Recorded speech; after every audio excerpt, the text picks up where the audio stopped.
കേരള മനസ്സാക്ഷിയെ നടുക്കിയ പാറശാല ഷാരോൺ വധക്കേസിൽ ഒന്നാം പ്രതി ഗ്രീഷ്മ കുറ്റക്കാരി. പ്രതിക്കെതിരെ പ്രോസിക്യൂഷൻ ചുമത്തിയ കൊലക്കുറ്റം തെളിഞ്ഞു.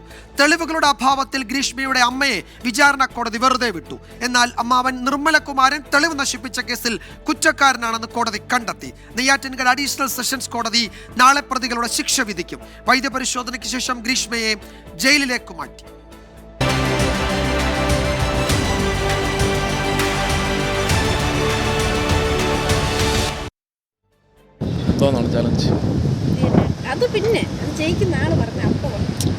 ഷാരൂണിനെ ഒഴിവാക്കി മറ്റൊരു വിവാഹം കഴിക്കാൻ ഗ്രീഷ്മ കഷായത്തിൽ കളനാശിനി കലർത്തി നൽകി കുടിപ്പിച്ചു കൊലപ്പെടുത്തിയെന്നായിരുന്നു കേസ്.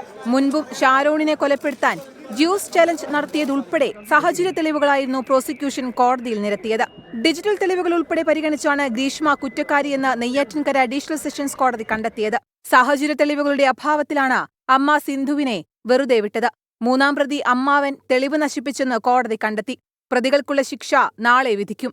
പരമാവധി ശിക്ഷ ഉറപ്പാക്കാൻ ശ്രമിക്കുമെന്ന് പറഞ്ഞ special public prosecutor VS Vineeth Kumar അമ്മ സിന്ധുവിനെ വെറുതെ വിട്ടത് ദൃക്സാക്ഷികളില്ലാത്തതിനാലെന്ന് പ്രതികരിച്ചു.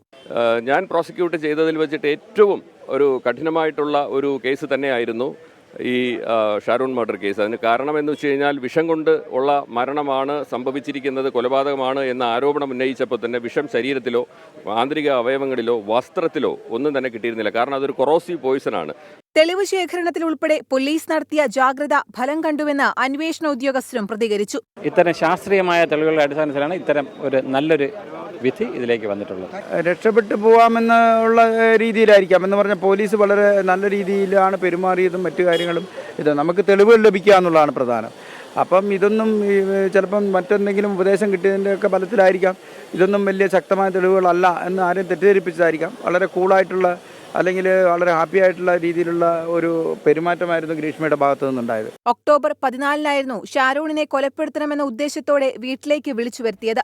അതേ ദിവസം തന്നെ സാവധാനം മനുഷ്യ ശരീരത്തിൽ പ്രവർത്തിക്കുന്ന വിഷത്തിന്റെ പ്രവർത്തന രീതി ഗ്രീഷ്മ ഇന്റർനെറ്റിൽ തിരഞ്ഞു പഠിച്ചതുൾപ്പെടെ അന്വേഷണത്തിൽ നിർണായകമായി. 24 തിരുവനന്തപുരം.